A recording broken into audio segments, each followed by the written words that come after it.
agnostics, long-haired weirdos, short-haired weirdos, vandals, hooligans. The government, hug the government, love the government, hug the government, love the government, hug the government. Welcome to The Politics Guys, a place for bipartisan, rational, and civil debate on American politics and policy. I'm Michael Baranowski, a professor of political science at Northern Kentucky University. I'm joined today by my conservative counterpart, Cleveland area attorney and defender of freedom, Jay Carson. Hey, good morning, Mike. Hey, Jay. So listeners won't know, but, well, some listeners will know, we just finished recording our midweek show. Normally we record that second, but this was our first outing for our listener-chosen listener participation segment. And this time it was on civil conflict and civil war. And we were planning on it just being a segment of the midweek show, but it ended up taking up an entire hour, which I did not expect. But anyway, I really enjoyed it. Jay, I don't know what you thought.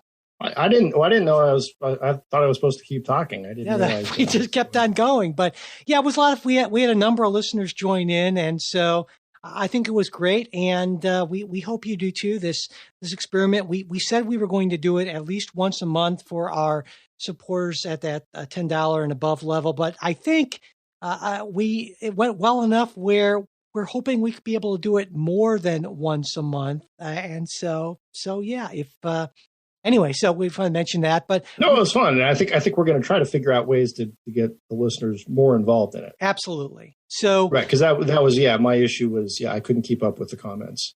But yeah, it was. You suck, Jay. Yeah. Anyway, we have a lot to talk about suck. Right. this week, aside from why Jay may or may not suck. But we're going to be getting into the debt limit deal, some economic news, the strange story, maybe not so strange, of Texas Attorney General Ken Paxton's impeachment, some Supreme Court stuff, Pride Month. We got a lot to talk about. And why don't we just get started, Jay, with the big story this week? The United States will not be defaulting on its debt. Well, I guess at least not for the next couple of years, Not today. Not today. That's right. Thanks to that last-minute bipartisan action by Congress. The Fiscal Responsibility Act of 2023, it was approved by comfortable majorities in both chambers. It was 314 to 117 in the House, 63 to 36 in the Senate. Now, the legislation suspends the debt limit until 2025, slightly decreases and caps domestic spending and caps military spending at 3%. It doesn't make any changes to non-discretionary spending, so Medicare, Social Security, we'll get to that. Yeah. They're unaffected. It also includes a clawback of around $20 billion of the $80 billion of supplemental IRS funding Congress approved last year, taking back $27 billion in unspent COVID funds, some new work requirements for older recipients of food stamps and welfare benefits. It enacts into law the unpausing of student loan payments after the summer, which the Biden administration had previously announced it would already be doing. And finally, it expedites construction of the Mountain Valley natural gas pipeline from, you guessed it, West Virginia to Virginia because, Joe Manchin. So now overall, the Congressional Budget Office estimates that this legislation will reduce the deficit by around $1.5 trillion over the next decade compared to their baseline forecast. Now, this final legislation, I should point out, was a lot different from where we started with that initial bill passed by the House, which is called the Limit, Save, Grow Act. That increased but didn't suspend the debt limit. It was only until the spring of 2024. It included deeper cuts to domestic discretionary spending. It called for clawback of almost all of that supplemental IRS appropriation. It had much more stringent work requirements for federal assistance programs. And the CBO scored that bill a lot differently. It said that it would cut the deficit by around $4.8 trillion over the next decade, and that's $3.3 trillion more than the measure that was passed. So, Jay, what do you think? Was this kind of a reasonable compromise? Anything surprising here? What's your take? No, I think this was a reasonable compromise. Again, I'm one of these 3 yards in a cloud of dust kind of guys, right? That let's make slow progress and progress that we can. And that view is not universally shared, but I think it's the right one.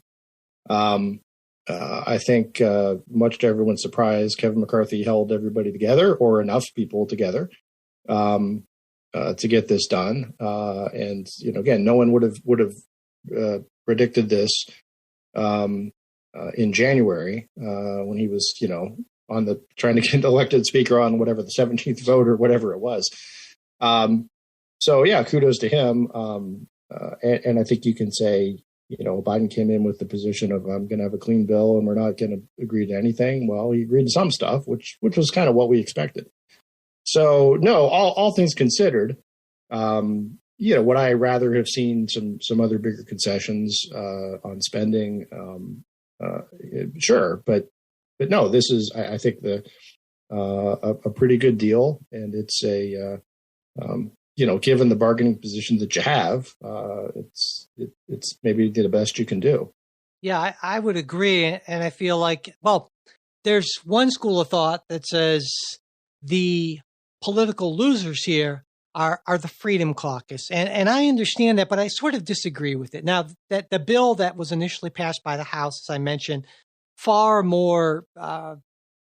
Far stronger on the cuts, right? If sure. it would have done but of course, it has to be, right? Yeah. It's negotiating. Exactly. That, not only that, but there was this theory that, right, well, McCarthy has to go alone, can't make a deal because his speakership hangs in the balance. And I think that maybe out of this, we find that the real power of the Freedom Caucus in crafting legislative outcomes is less than some thought it would. Now, it's not to say that they're not an important force, but not quite as important, I would argue, as maybe some people thought they were before all this happened.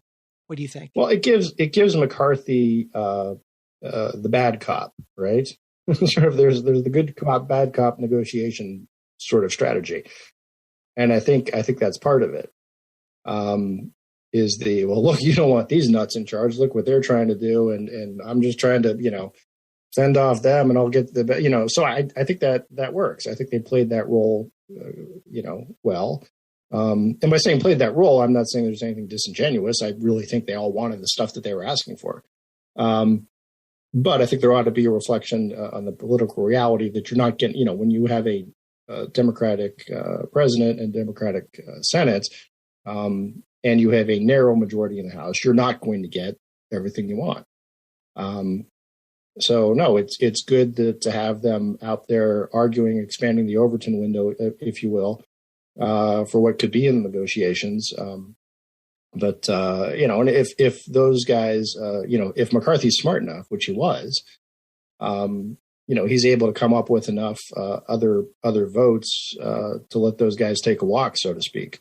On this one. So yeah, I think that was, and to me, like, this is the kind of stuff that in politics I enjoy like so much more, is the getting enough votes to get the bill out of committee or get the bill off the House, as opposed to getting the tens of thousands of votes to get somebody elected. The strategy part I enjoy, I find fascinating, and I think this was, again, they every side played this pretty well.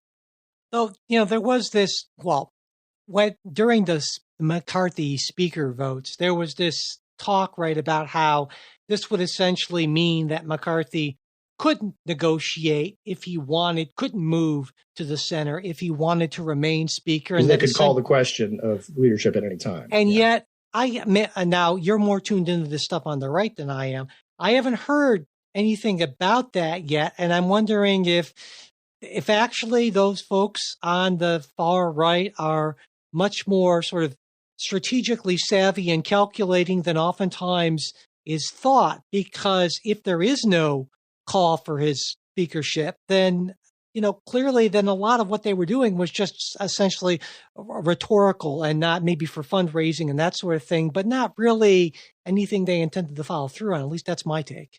Yeah, I think that's part of it. The other part of it, obviously, is if you're going to call to replace the speaker, you really ought to have somebody else in line and someone else in line with the votes lined up.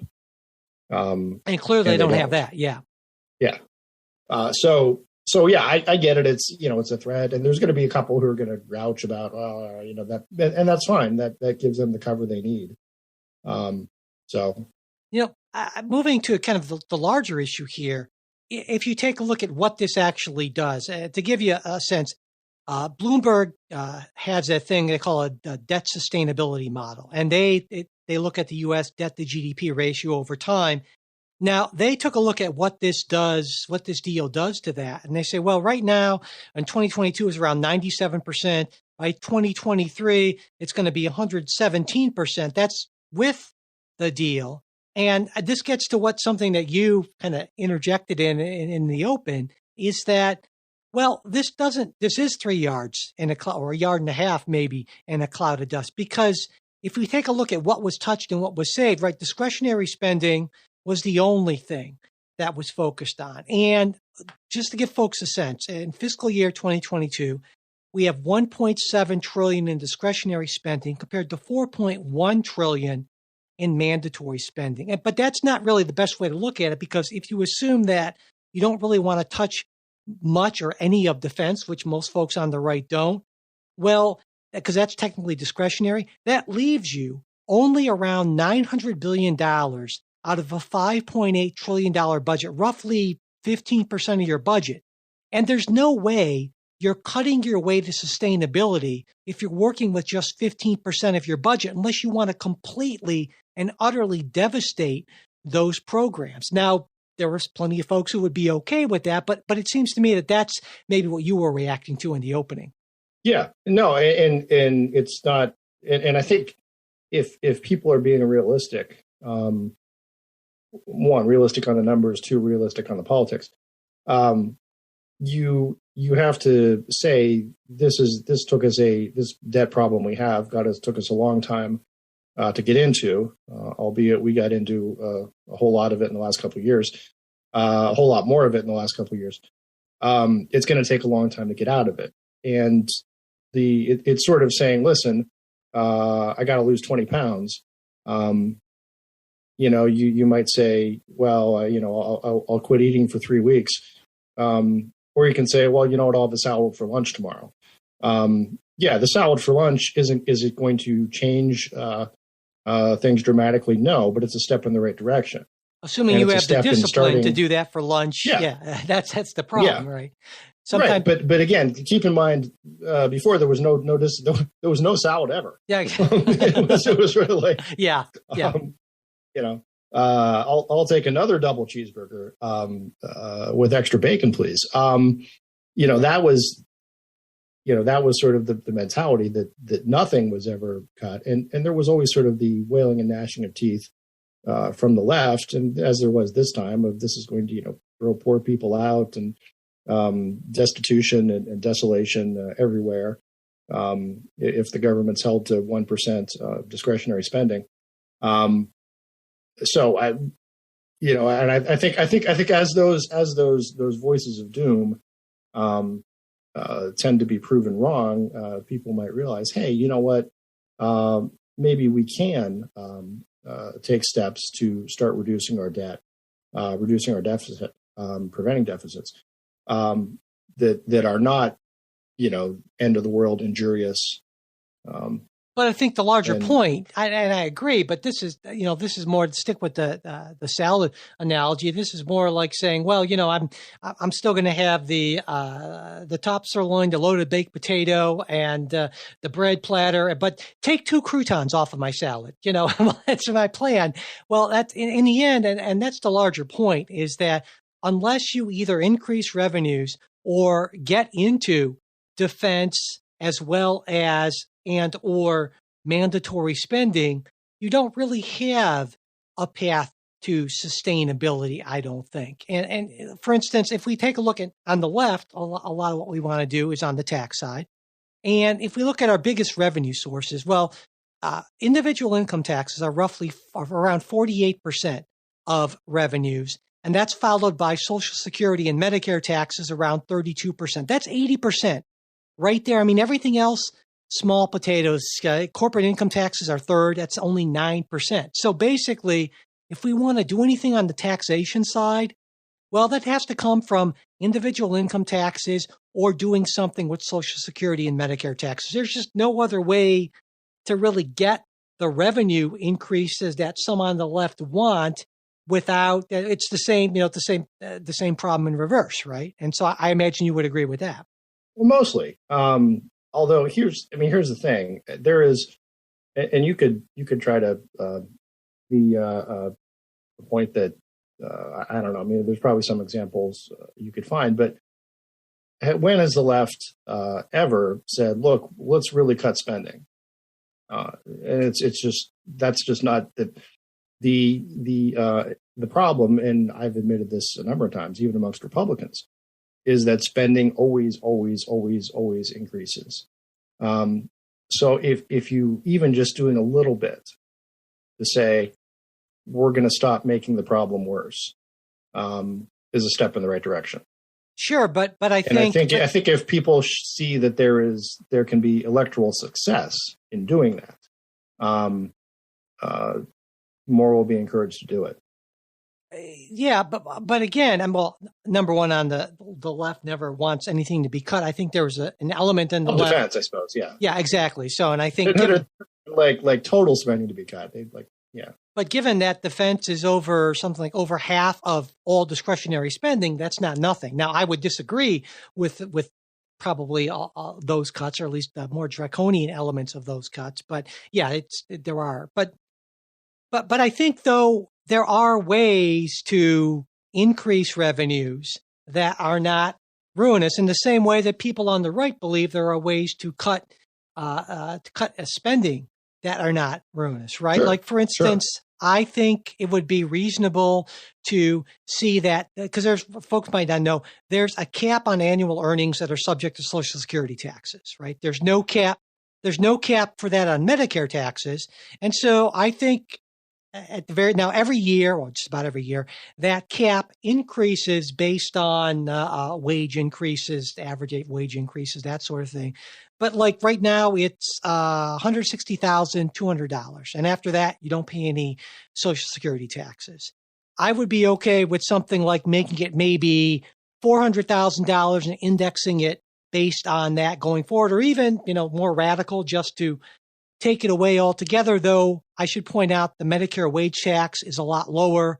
That's 1.45%, and the Social Security tax is 12.4%. That's split equally between the employer and employee. So there are greater consequences to just ending that entirely, and I recognize that. But I think it can be raised, certainly. Right. I might go, and I'm not committing myself here, to something like a broadening the base but lowering the rate piece, something like that. So you're saying maybe make it like 10%, five each, but raise it up. I see what you're saying. Yeah, maybe there's room for. I mean, I would say that's the general, more conservative philosophy on taxes. Is what you're better off with is an overall broader base but a lower rate.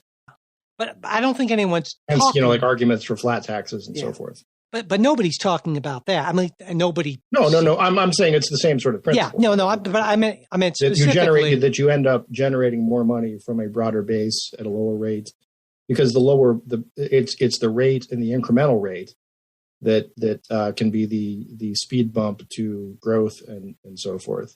But I think the problem is that no one's even seriously considering this. I mean, on the left, right, the Biden administration says there will be no new taxes for anyone under $400,000 or something like that is the number I think I recall. But the point being is that, well, this would be a tax on everyone, and so that's a no-go for the left. And then on the right, the idea of essentially raising any sort of taxes is deeply, deeply problematic. They want to go in the other way.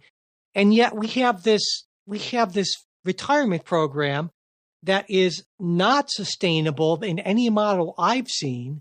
So therefore, you can either raise revenues to pay for it, or you can cut benefits. And certainly no one's talking about cutting Social Security benefits. So that doesn't put us in a really good place. Ron DeSantis was. Yeah, well, there you go.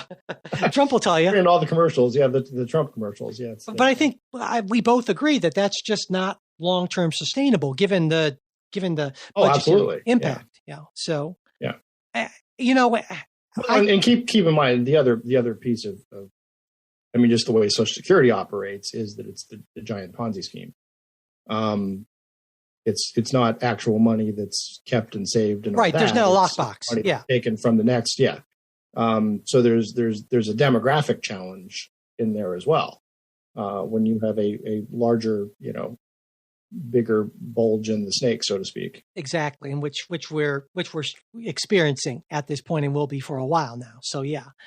When I took a look at our budget revenues and expenditures kind of historically, and it seems to me if we take a look at that kind of normal-ish period, like after the financial crisis and before COVID, because I think that for various reasons, looking at those two periods, including those two periods, is problematic, right? Because of the unique nature of the challenges. Although you can say, well, it seems like stuff happens, right? So maybe it is important. But if we just set those aside, it seems to me that we're looking at a structural deficit of maybe around $750 billion per year.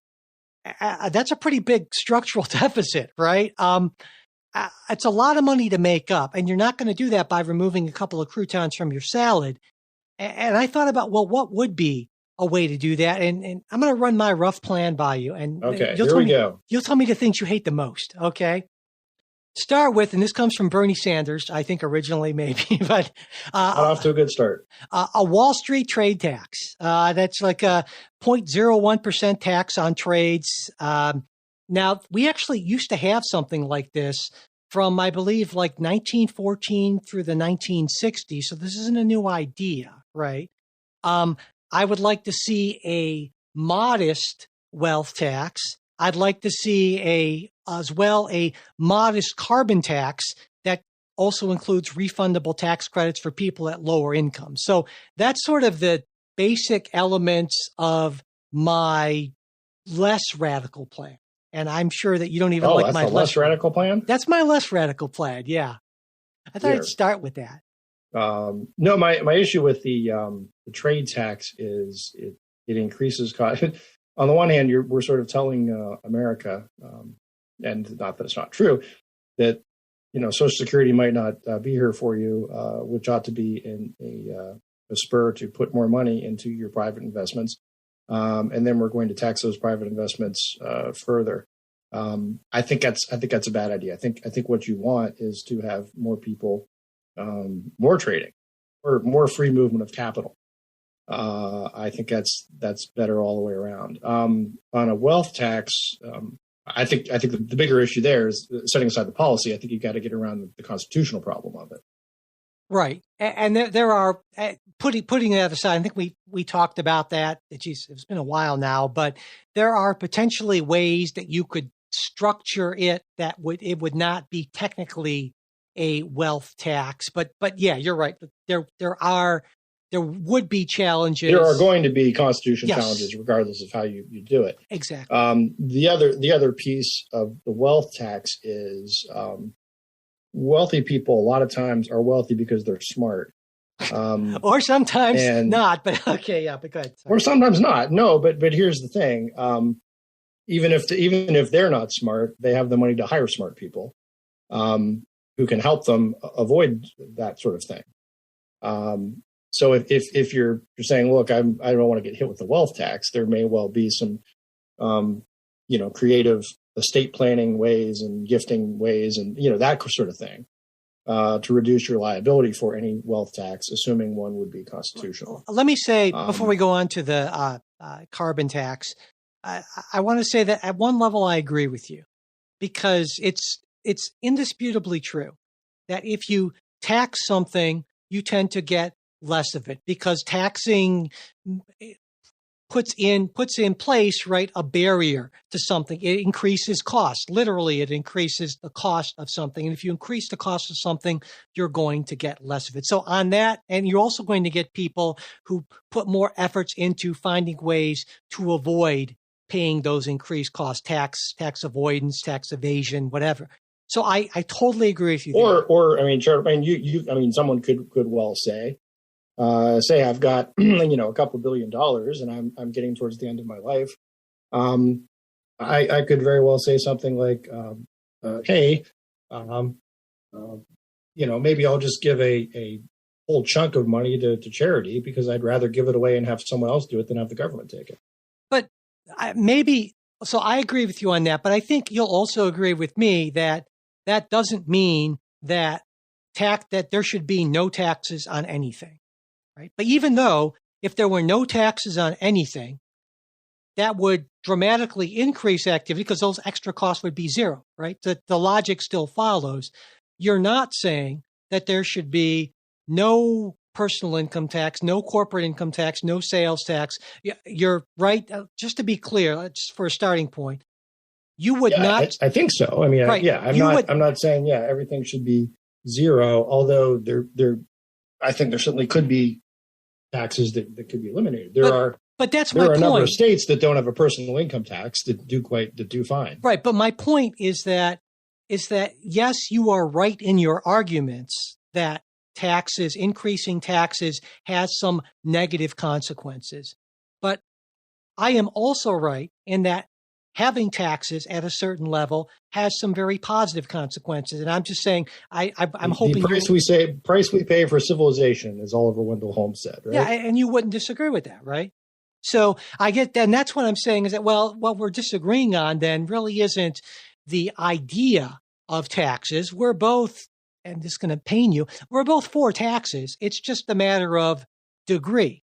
And so, I might be okay with the top marginal rate of 50%. And 98%. Well, no, not 98, but, and just like you're okay with a financial transaction tax of 0, where I might be okay with one of 0.01%. So anyway. And also I add on to that, to Holmes' aphorism, I would say, I think part of the problem is civilization's overpriced. Okay. And I would say we are undervaluing that sort of thing, but you didn't talk about the carbon tax yet. And I'll point out that was, of course, originally because I'm not exactly sure how that works. So walk me through it. Well, it was originally a conservative idea, right? You recall that. That came from the right. Well, it wasn't my idea. But, well, no, but it was. Yes, there were conservatives who floated that back in like the late 80s, early 90s. Yeah, and I think it's really a twofer.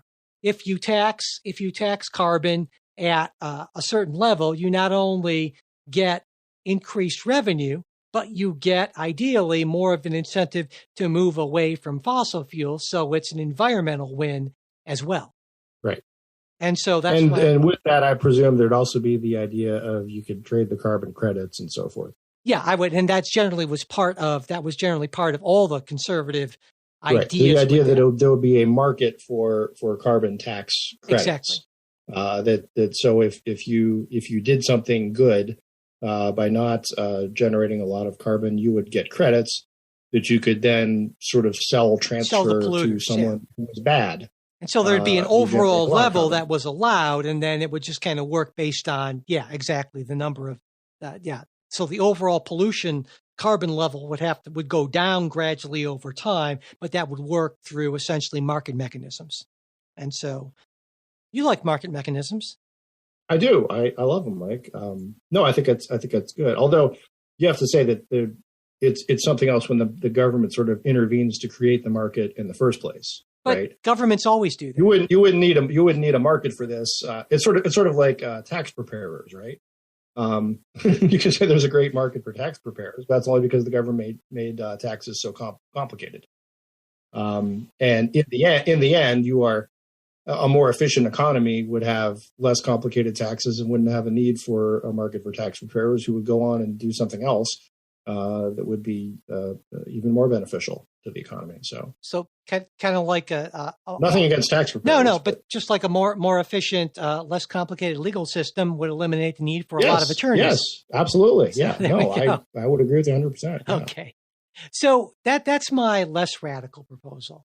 My more radical proposal is, well, we do what every other kind of wealthy country in the world has done basically, and enact kind of a universal health Medicare for all plan, which by itself, I mean, this is, if you look at a few years back, the Mercatus Center, which is a libertarian think tank, they found that a single payer Medicare for all system would save somewhere around $2 trillion over a decade in and of itself, right? And so that to me, talk about efficiencies of scale right there. That would be absolutely huge. And not only that, what I believe would, for many reasons, increase access, obviously would increase access and decrease costs. That to me seems like the most obvious win-win that we could possibly have. But yet there is essentially zero chance of that happening anytime in the near future. I tend to agree with you. Yeah. And you would tend to think, for reasons that we've talked about in the past, that is a very good thing. Yeah. I'd say a pretty good thing, at least. Yeah. And I think because the profit motive fuels innovation, it fuels efficiency.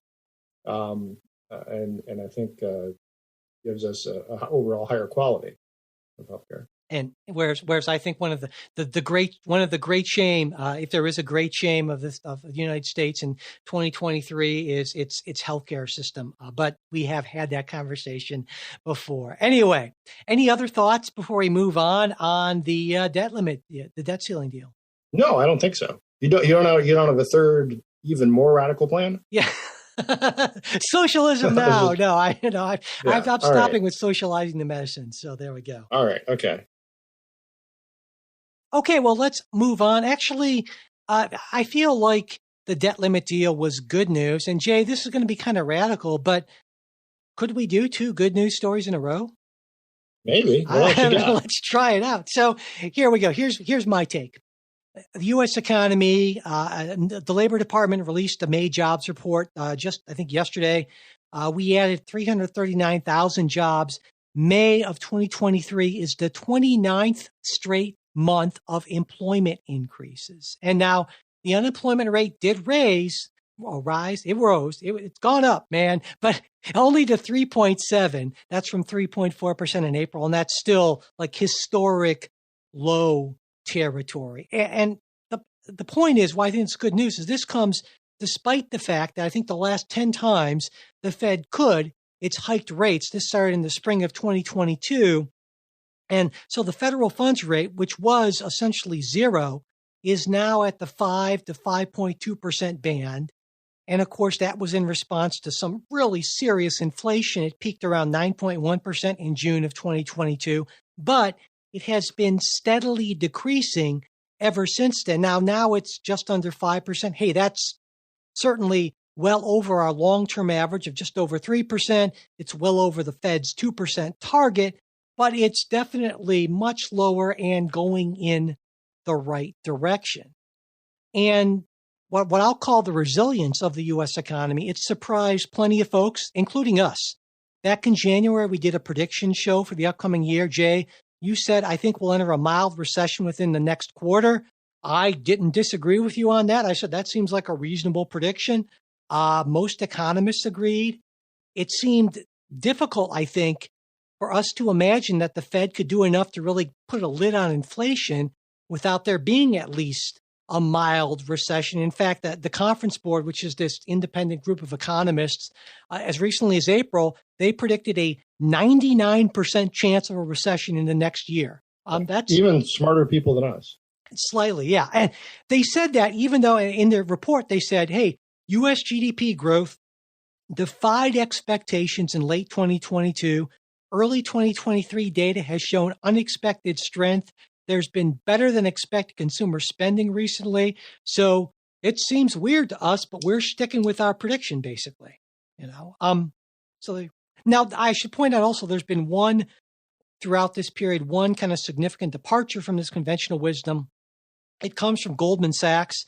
And I mentioned Goldman Sachs because that allows me to mention what Matt Taibbi called them. The great vampire squid wrapped around the face of humanity, relentlessly jamming its blood funnel into anything that smells like money. I love that phrase so very much. But anyway, in mid-May, so less than a month ago, Goldman reported our U.S. growth forecast for 2023 remains at a well above consensus level. Our 12-month recession probability well below consensus. We only think it's going to be 35% chance of a recession. Their chief economist said, at least so far, Fed officials have managed to put the economy on a course of gradual wage and price disinflation without the recession predicted by a large majority of economists. So, Jay, what do you think? I mean, first off, has the Fed managed things better than we expected? And how has your view of the economy changed, if it has, since January? So I would say there was a Wall Street Journal article, it was back a couple months ago, but sort of said like the recession that's always 6 months away. And maybe I'm still in that camp, right? Because it seems that to do the big break that we've been needing to do on inflation, it's going to compromise some growth. The other weird thing, right? There are two measures of productivity. There's GDP, which everybody knows about, and there's GDI, which isn't just like you're not in a fraternity. It's the gross domestic income, and the sense is that more or less the two should balance out, right? The GDP being the total number of goods and services that the country generates and buys, and the GDI being the number of the income that it generates. But there's sort of a weird mismatch where GDI is down, but GDP has not fallen, and that's a cause for, I don't know if worry, but just sort of confusion because it's weird. I think part of the weirdness of this is, the recession that we came out of in COVID, if you want to call it a recession, wasn't a regular business cycle recession, right? It was like all of a sudden everything was shut down and people had jobs, but they couldn't go to them. And then there was the recovery, which was weird in that, again, it wasn't a typical, hey, we had a business cycle recession and now we're recovering. It's a lot of people went back to those same jobs, but also a lot of people didn't. So we had this weird, productivity gap, and that's so the GDI sort of points at that productivity gap. Just to clarify, Jay, I'm sure you meant this, that it's not that GDI is down in real terms because this is a quarterly thing. It's actually it's in comparison to GDP. Exactly. So that we're not seeing them moving as closely linked together. So while GDI is up, it's not as up as we would expect necessarily from the GDP numbers, right? Exactly. Yeah. They typically they would track, but they're not really. But so that I think is sort of there's sort of this idea of, well, can you have a full employment recession? I mean, you would think that you can't. I don't know. Where you have sort of again several quarters, and we did actually have 2 quarters of negative growth, but a full, more or less full employment. So I don't know. That's what I'm saying is I think there's some extent we're in sort of uncharted waters here. Regardless, people having jobs is a good thing, right? And I guess it's one of those, if you have a recession, but no one gets laid off, well, did you really have a recession, right? Exactly. Or maybe just well, so what? In that case, actually, you could say, well, that would be the best of all worlds, that you have this sort of recession that tames inflation, but everybody keeps working. Now, whether or not that's actually possible, we'll see. The other possible, and I'm wading into some weird economic stuff that's probably out of my depth. It's just stuff I've read. The other issue would be if you have the sort of full employment, does inflation become stickier, right? Right. Yeah. People get used to paying the bigger prices. Companies realize they can get away with continuing to charge higher prices. And then is that positive or negative long term? So that's where I'm coming out, Mike. Is yes, good jobs report. I'm all for it. Recession. I think there still could be one in the next 6 months. What that recession looks like, it may be something different than something that we've typically seen, or not. So, I agree with you. We're in things are weird, right? You wouldn't have, there's no way you would expect the Fed to increase rates 10 times in a row, and not have some sort of significant effect. We certainly didn't expect that, right? And it's almost the opposite of modern monetary theory, right? it's weird. But then again, The I flip think side of it. so. Then there are people who are like, well, this should have happened, and so we look for reasons why it's still going to happen. But I think you're right. We're in. It feels like somewhat uncharted waters here. And now I know the Fed has said that they won't likely be raising rates at their next meeting, which I think is in a couple of weeks, but they probably will, or they planned on doing so at the meeting after that later on this summer. And then there's the whole debt ceiling deal that actually factors into this. Bloomberg's chief U.S. economist said, well, she thinks that this deal will make a recession more likely, will make a recession, if it happens, last longer, and the recovery be less robust than it otherwise would have been, which that doesn't sound like a good thing. And the reasoning behind this is that, well, this will in fact slow government spending. And if you slow spending, well, that will increase the odds of going into a recession, basically. And so Bloomberg's model has it cutting 0.5% off of GDP by the fourth quarter of 2024. And according to them, if there had just been a clean debt ceiling deal without any of these other factors, this would have actually resulted in 350,000 more jobs than what we will see. And so now, again, those models are very speculative, but whenever you cut spending or don't increase spending, it makes sense. It tracks basically, but there's the short term about, the likelihood of a recession in current economic conditions based on longer term fiscal sustainability. They're two kind of separate issues, basically. Right. And as still remember, as Sinead O'Connor said, fight the real enemy. It's inflation, right? So you can say that Bloomberg study says, okay, well, this makes a recession more likely, but it also those spending cuts are anti-inflationary. Yeah, but of course, inflation has been going down on its own. Complement the Fed's efforts. Okay, because right, because I don't think you can. I'm sorry, I keep interrupting you, but I don't think you can have it both ways. To say like, well, when there's inflation, it's only because the Fed is putting too much money out there. But when there's a recession, it's because the government isn't spending enough money. Right. But you realize, and of course you realize this, that inflation has been going down every single month since, June of, for roughly a year, basically. And so what I'm saying is that some would argue that, well, you didn't necessarily need to do anything else because it seemed to be happening not on its own, but with the Fed action on its own. And so there's the danger of doing too much, especially in an iffy economy, at least according to a lot of our standard metrics. And the time to deal with this kind of thing is not when you think you might be on the verge of a recession, but when you're in, that's kind of standard kind of Keynesian economics, basically. Yeah.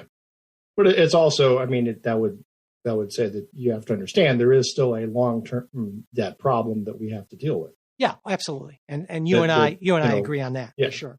Yeah. So my point is it's I don't think Bloomberg could just say, aha, this might cause,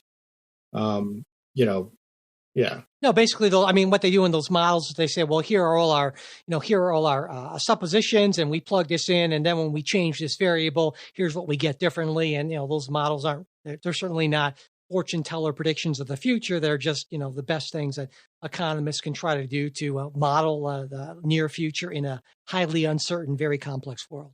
All right, well, let's move on to something entirely different. This week, the Republican strong majority Republican Texas House impeached the state's Republican Attorney General, Ken Paxton, in an overwhelming 121-23 vote, with 60 of the chamber's 82 Republicans supporting impeachment. Now, this comes despite Donald Trump urging Texas Republicans to support Paxton. Before the vote, Trump wrote on Truth Social, hopefully Republicans in the Texas House will agree that this is a very unfair process that should not be allowed to happen or proceed. I will fight you if it does. It is the radical left Democrats, rhinos, and criminals that never stop. Election interference, all caps, exclamation. Free Ken Paxton. Let them wait for the next election. And then later he wrote, all caps, missing in action. Where is the governor of Texas on his attorney general's impeachment? Now, Paxton, he was first elected attorney general in 2014. He's had ethical issues from pretty much the beginning. He was indicted for securities fraud in 2015. he somehow managed to delay a trial on those charges up to this point, which is pretty impressive, actually. Now, if we take a look, really good lawyer, I guess so. Yeah.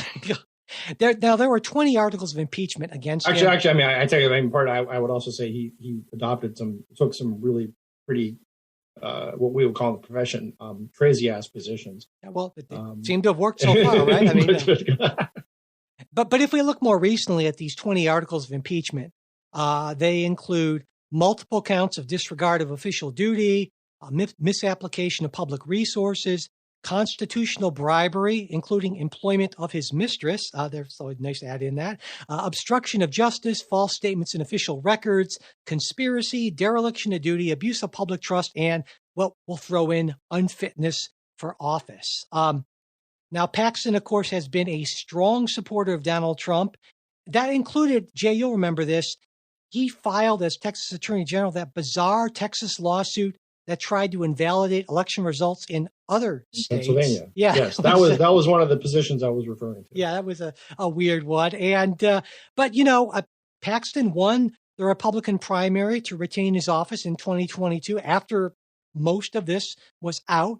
Now, he couldn't get over 50% in the initial primary, but he easily won the runoff against George P. Bush, and then he easily won the general election. So I don't know, Jay. Well, first off, let's talk about the move from the impeachment to where the Texas Senate now will have to vote to convict him or not. That would require a 2/3 majority, just like at the federal level.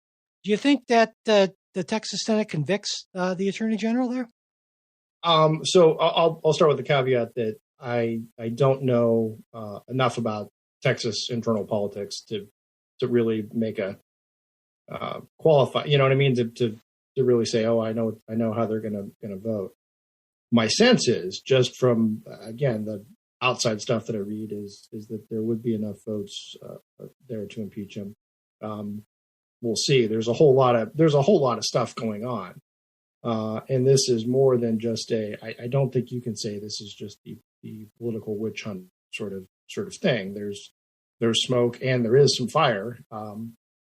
And I think there are a lot of folks in Texas who are just, tired of the drama, right? There's that piece of it too. So you can get people who give you all of again, I don't have any particular knowledge as to, how the Texas Senate works or the internal things there, but my sense is, it doesn't look good for Paxton. I think Trump supported him because I believe Trump has a vested interest in making all investigations and impeachment proceedings against people that look illegitimate, right? I mean, that seems pretty straightforward. And again, Trump's thing is, loyalty above all else, and loyalty Paxton to him, but him. not from him. Right? Yeah.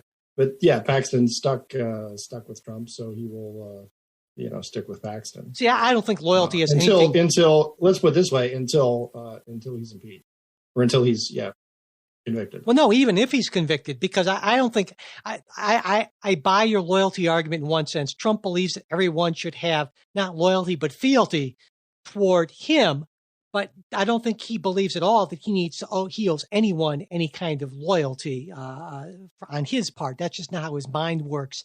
I don't think there's anything in his lifetime that would suggest that he cares about loyalty. Right. That's what I'm saying. Okay. Is I think Trump eventually throws Paxton over the side. Oh yeah, absolutely. But at this point, he views it as, here's somebody who is for me and other people who are typically against me.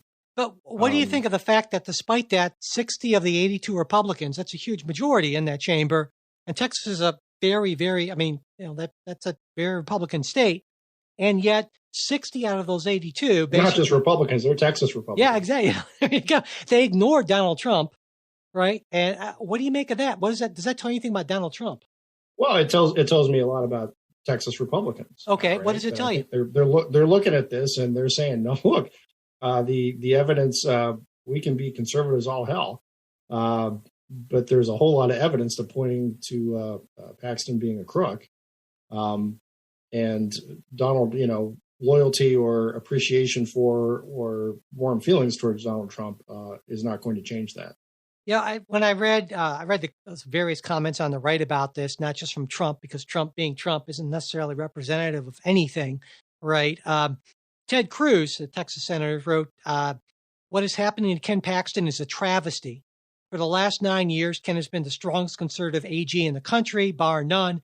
No attorney general has battled the abuses of the Biden administration more ferociously and more effectively than has Paxton. And, you know, what occurred to me when I read that is if you just cut the first sentence from that tweet, I would disagree with some of the characterizations, but I think that would be a perfectly respectable tweet from someone from the right. But calling what is happening to Ken Paxton a travesty, that totally undermines everything else. You could very well say, this guy has been a great warrior in the conservative front. It's a shame that this has apparently happened, and we'll see where the facts lead. You know what I mean? There's exactly. Something like that. And now he sort of tried to dig himself out of that later on. He's like, well, there was an election. The people knew about this, so let's let the voters deal with this. And that's even if I disagree with that, that's at least more reasonable of an argument than, well, hey, it's just this is a pro-Trump, tough conservative guy, so it doesn't matter how corrupt he might be. Any action against him is a travesty. That's, I think, kind of ridiculous. Well, and also, again, it's a tough argument to make when it's 60 of 80 Republicans, Texas Republicans, are voting to impeach him. Exactly, but then again, we might not put a whole lot of stock in what any single tweet, right, from someone. And like I said, all right, any other thoughts on Ken Paxton's impeachment and potential removal? Not really, other than I think it does point out that to the extent that there's the argument that Trump controls the Republican Party, I don't think he does. He might have some big grassroots support, but it's not showing in Texas. It didn't show in Georgia, and I don't think it's going to, or that I take solace in the knowledge that maybe you can be too corrupt for the Republican Party. So no matter how strong of a conservative you are. So, there's that. Anyway, speaking of, this would be an awful segue, but you would appreciate it.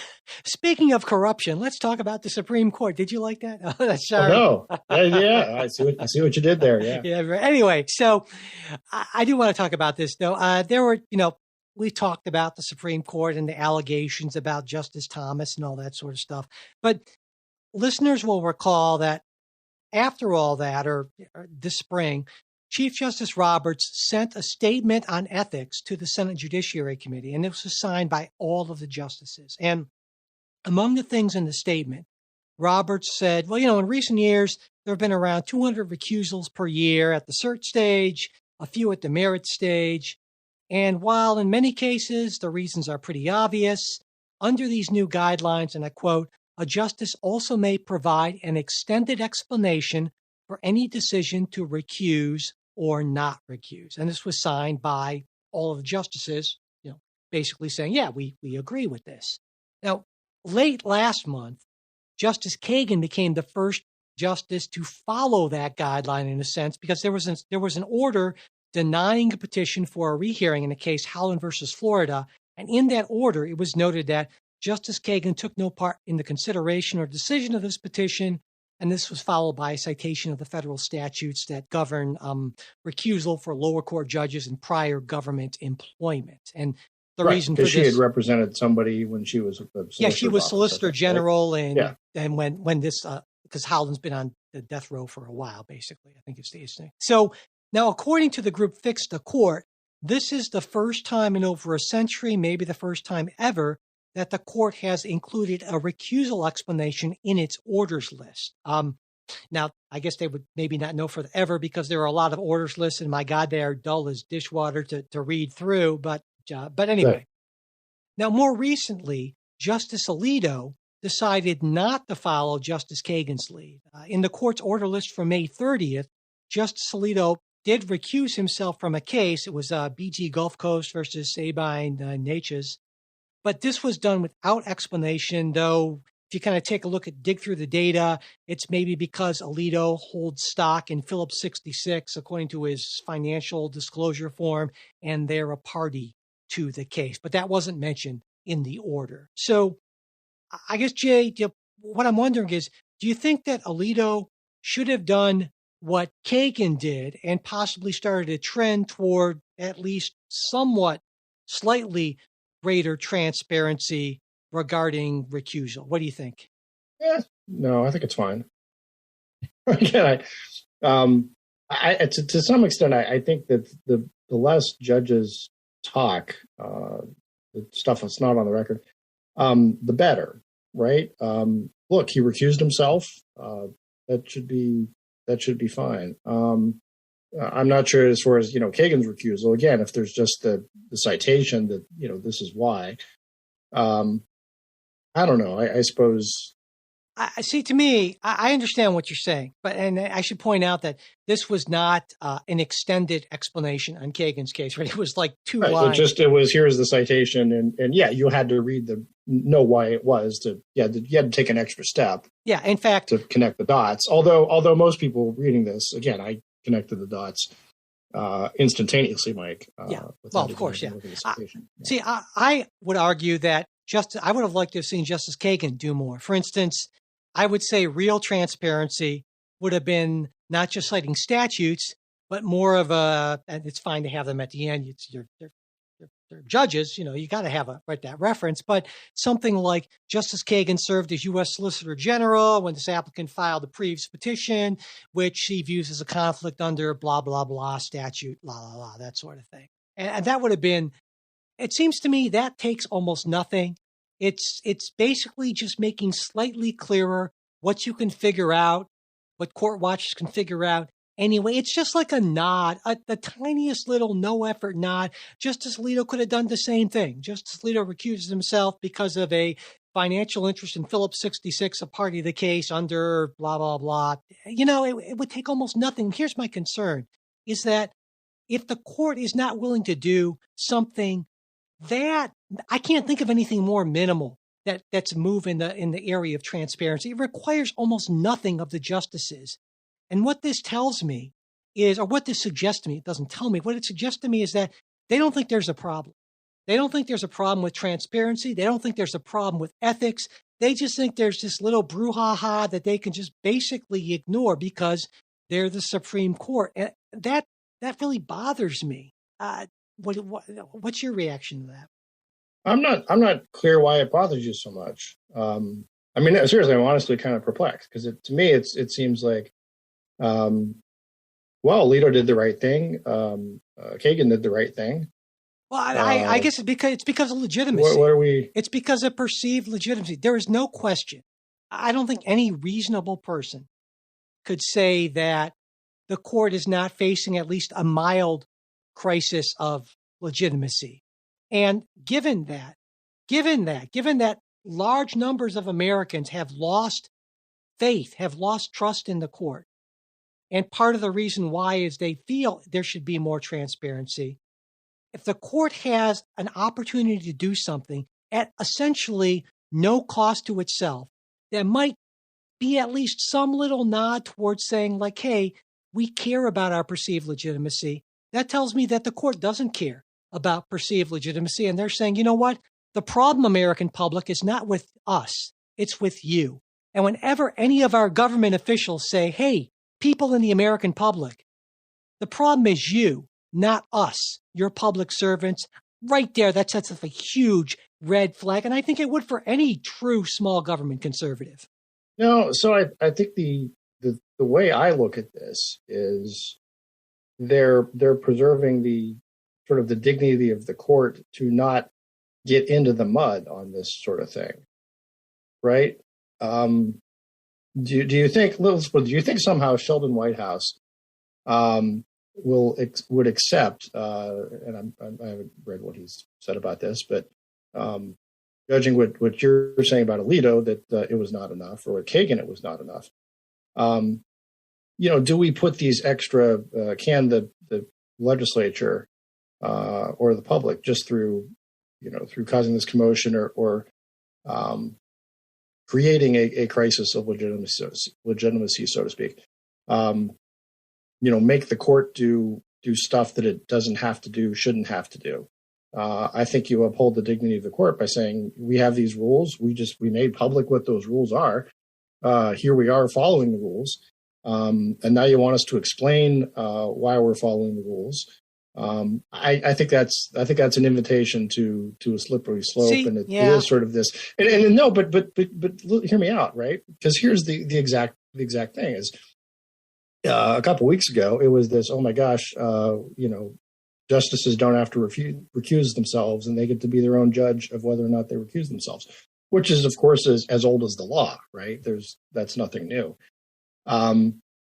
So, then this, well, what are we going to do? And we need to, we demand ethics reform. And the court writes back, says, yeah, here's our rules and we live by them. And then they follow the rules, but that still isn't enough. So my point is that is very much we've gone down the slope already, a couple notches. And then if the expectation is, okay, not only do you have to recuse yourself, you have to explain why. Well, okay, you have a financial interest in this company. Okay. Well, you need to explain how much of a financial interest. Well, okay, it's this many shares of stock. Well, how did you get those shares of stock? Well, you really ought to explain that. But let me stop. Let me stop you in your logical fallacy. Because sure, there are slopes that are slippery, but Jay, not every slope is slippery. And there's democratic processes to stop this. And I think what you're ignoring is the arrogance of power. And it's kind of shocking to me that as a conservative, as a real true blue conservative, you would not have at least some problem with a group of that practically define elites essentially saying, explain ourselves. We don't have to explain ourselves to you. We shouldn't. In fact, even if we wanted to, I mean, there's nothing. Why should we? You PI. That to me cuts against everything that America is supposed to be about.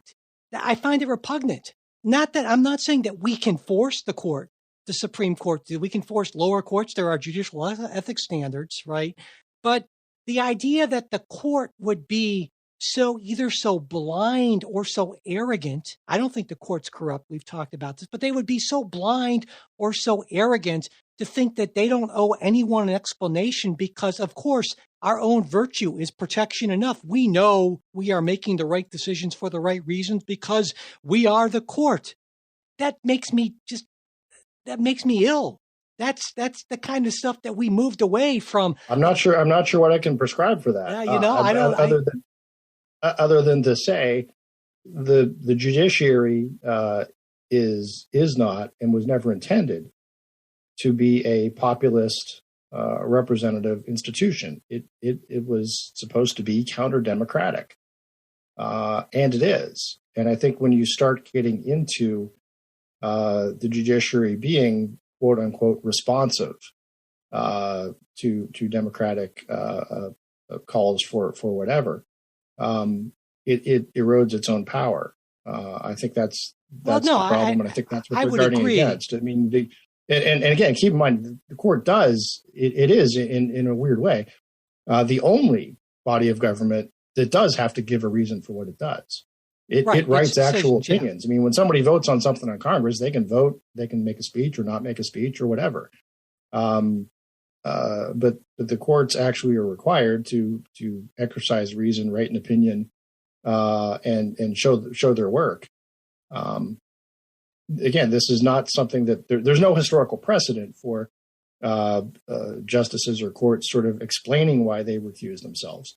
It's just they do it, and look, I think if there's the question the other way around of should someone have recused himself. That's sort of a different question, but it's almost like, so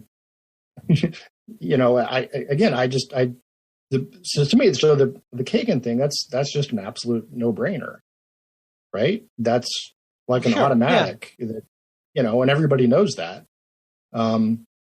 So yeah, she shouldn't have to go out of her way to explain. No, and I wouldn't expect any kind of, I wouldn't expect any kind of a detailed sort of thing, but again, like I said, it doesn't seem to me that it's asking very much to just do more or less what Kagan did. I would have maybe had one more sentence to make it clear, but that's essentially asking almost nothing. It requires almost nothing of the court, and yet it seems to me the court is unwilling to do almost nothing. Do you think the congressional calls and the calls on the left will be satisfied? No, I agree with you there, but that's not my point. They will continue to say, well, we want more details on this transaction. Well, sure. And when did you talk? And Absolutely. Why didn't you recuse yourself earlier? But that's not the same argument. That's not the same argument. No, it is. It's sort of it's not. The argument is It's we're not. entitled to No, it's not. transparency, so we're It's entitled to not. as much transparency It's as we not. can get. It's not, Okay. Jay. It's saying, I am saying, because I am saying that I think the court could do this bare minimum.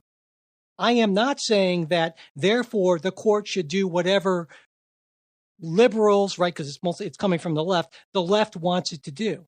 I am saying that this, to me, is not a slippery slope, that there are reasonable limits for certain things. And you believe that not all slopes are slippery, but so I do not see why these are not separate things. I'm not arguing that this will fix everything. I'm not arguing this is going to satisfy the partisans who want the court to behave differently for their own reasons.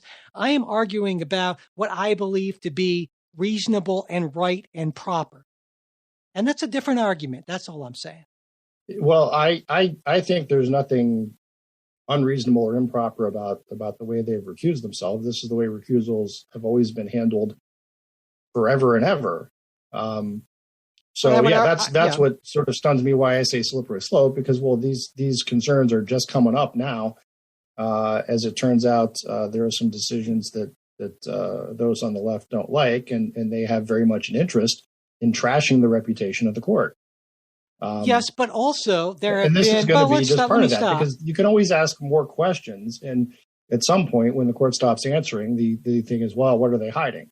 But also there have been some non-trivial allegations raised about members of the court and about leaks and things. And not only that, but we know that the court in modern life has played a much larger role for a lot of reasons. So if you have a court that is far more, you could argue, far more influential than it's ever been for a variety of reasons, and a court in which not unreasonable questions have been raised about outside activities, not saying that these allegations have been proven or anything like that, but you combine those things together and said, well, sure, okay, the court maybe was able to do things differently in the past, had different traditions and modes of dealing with things and procedures that made sense in the context of the time. It used to be, for instance, that the court did not broadcast arguments, even audio of arguments right after that changed with the times. I'm all for tradition and the dignity of the court, but I also think that traditions and customs and rules have to be cognizant of the overall environment, and just freezing them in amber at some point in the past because, well, that's what we've always done. Even Burke would say that that's not okay. That yes, you need to change institutions with the times. You just want to make sure you don't change them too quickly. And I'm certainly for that. And certainly what I'm proposing is not any kind of massive White Houseian, if you will, Sheldon, White Houseian change. Yeah.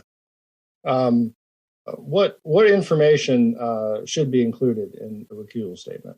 Well, I think I suggested, like, kind of right along the lines of what Justice Kagan did, and maybe just a little bit more in plain language. It would take no time at all. What problem does that solve when you were able to determine, without a whole lot of effort, that the reason he recused himself was because, based on his financial disclosures, which were disclosed, he had an interest in the one of the parties. It doesn't solve any problem. It's a gesture. When you're an institution that people are rightly or wrongly questioning the legitimacy of, and you have an opportunity to make a gesture, even if it doesn't solve the problem, and you decide, no, in fact, we won't make that gesture, it gives people even more reason to wonder if you have succumbed to the arrogance of unchecked power. Yeah, I would be surprised if there was ever any thought or discussion on whether there ought to be a gesture. This is just a matter of I'm recusing myself. That's If that's so, what well, you do. I disagree. My point is no one's ever done this but before. I'll disagree with you, and I'll disagree because if you read the language, and of course these justices, they are all masters of language, right? You would agree that they do not put in even single words here or there that they do not think about when they know it's for public consumption. So I'm going to read that sentence again, Jay. A justice read the sentence. A justice also may provide an extended explanation for any decision to recuse or not recuse. Why would they put that in? Why would they put in especially that last part, or not recuse? That would be totally... Well, I think the not recusal would be more important, right? That would be a place where if there are calls saying, I think you shouldn't be hearing this case, the justice says, no, here's why. And that is sort of defending the dignity and the reputation of the court, of saying, look, here's the reason why I'm not recusing. But to me, the big word in there is may. Well, certainly. I mean, that's not shall. Yeah. And I guess my sense is there wouldn't be much sense to doing a statement when you are recusing. I just don't see, Explain. I'm not I don't see the need for it. Again, you think greater transparency, it makes somebody feel better. Okay. I just don't see the need for it. And to me, it just opens up a door of the, well, why didn't we get more of a statement? And that sort of thing. I'm legitimately puzzled by why this is working you up so much. Well, because I think that while I do not believe at all that the court is corrupt, and we've talked about this, what they're starting backwards from their policy preferences to reach their decisions. I do believe, and I believe this for forever, that people in positions of power that have essentially no checks on that power, that are very isolated, they tend to get blinders. There is an arrogance that comes with unchecked power. And I think that we're seeing this in real life. I truly believe that the justices most of them probably are looking at this and saying, I don't see what the big deal is. We're good people. We're not doing the wrong thing. That's what I'm saying. Yeah, exactly. And what I'm saying is that's the blindness of it. It's not corruption. It's being cut off from that sort of real world accountability and checks that leads to that. And that to me is a concern. That's always a concern with people, even of the best intentions, in power, especially in power for extended periods of time, that they lose that connection with the real world. I mean, on the right, people talk about that all the time with ivory tower academics. And here I'm talking about a group far more influential in American life, the Supreme Court of the United States, and their tenure's a lot better than mine. Yeah. Again, I just come back to, there was never, it's not as if there's, I don't know. Again, the Supreme Court is not intended to be responsive to the public. And I think the more a court talks, saying, I hear what you're saying. Let me stop you. There are two arguments here. Number one is maybe the argument from design, if you will, that, that isn't really an argument. It's more of an appeal to authority, right? Because the framers didn't want it this way. But to me, what you're saying, the more substantive argument here, the real argument not just the framers, but I mean the court traditions that the framers incorporate. Yeah, but again, that's just an appeal to authority, appeal to tradition. It's a different authority. Fair enough. But the real substantive argument as well is more of if we allow any sort of accountability, if we expect any sort of accountability, at what point does it stop? If we just keep it, if we just can't say, yes, that's my argument. Yeah, absolutely, I understand that argument, and I think it's a reasonable, non-fallacious argument. And this is where I think maybe you're mishearing me. Is I don't not accept that argument, but I think there is more value to a small degree of what I see to be reasonable transparency under the current conditions in which the court is operating and its level of power. I think that is worth the risk of a potential slippery slope. All right. Fair enough. All right. Well, on that, we have reached the end of this episode. And Thanks so much for listening. If you're not already a supporter, we hope you'll consider becoming one. This absolutely would not be possible without you. And as a supporter, you get access to our Politics Guys Discord group, which is always a lot of fun. You get ad-free episodes or editions of everything we put out, Politics Guys gear and other benefits. At the $10 a month more, you get to be part of that listener participation segment that Jay and I just did. That's going to be a lot of fun. So if you want to check all that out, go to patreon.com/politicsguys. We're also on Venmo @politicsguys. You can also support us through PayPal. And as always, all of those support links are in the show notes, as well as at politicsguys.com/support. If you want to get in touch with us for any reason, there is that Discord. There is Twitter and Facebook, links in the show notes, as well as old-fashioned email. You can get us there, mail@politicsguys.com. And finally, as always, an extra special thanks to our wonderful executive producers, Bruce Johnson, Wilma Moreno, Andra Masker, Daniel Toe, Ryan Beasley, Don Oglesby, and Ivan English. We'll be back with a new episode for you next week. We hope you'll join us.